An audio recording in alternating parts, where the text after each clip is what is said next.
I left for Liberia in 1965.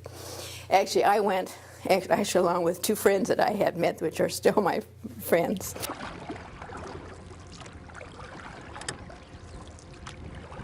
Nursing is all about helping people, says Diane Aliprandi, the chairman of the recently formed Southeastern Community College Nursing Alumni Chapter. And nursing school is tough, but what you get out of nursing school is like the basics.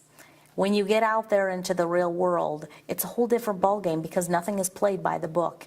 And as a new grad going out into that, it can be so overwhelming. Started earlier this year, the chapter meets about every other month and is meant to be a regular communal gathering at which nursing alumni and even student nurses can come together and share experiences.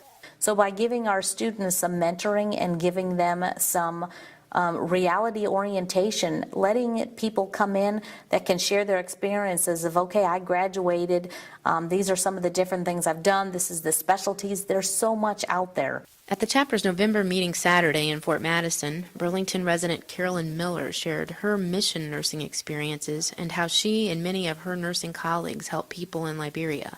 Miller, a nursing educator and master's level nursing professional, spent more than 20 years in the African country. Phoebe Hospital is a hospital that I went to.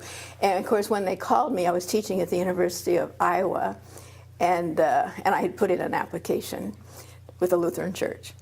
And anyway, they said, we have just the place for you. They told me it was Liberia, and I didn't even know where Liberia was, you know. It was a brand new hospital, and wasn't even finished being built at that time.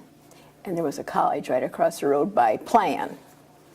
And so therefore, they were starting a degree nursing program, and so they wanted teachers. So that was how I got into it. So right away I started processing and went to Edinburgh, Scotland for my midwifery, which was about a year, and then on to Liberia. She left the country in 1989 before 2 rounds of devastating civil wars played havoc with the 160-year-old republic.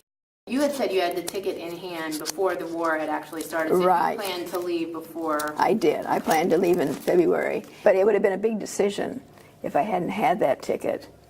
It was hard to leave when everybody you knew was in such jeopardy. That was the most strange experience I had. When I finally got back to the States and I was going to work at Maternal Health Center in Bettendorf, I was walking up the sidewalk my very first day, and I said to myself, oh, I'm going to work. And then I realized that all those years, I had never, ever thought it was work.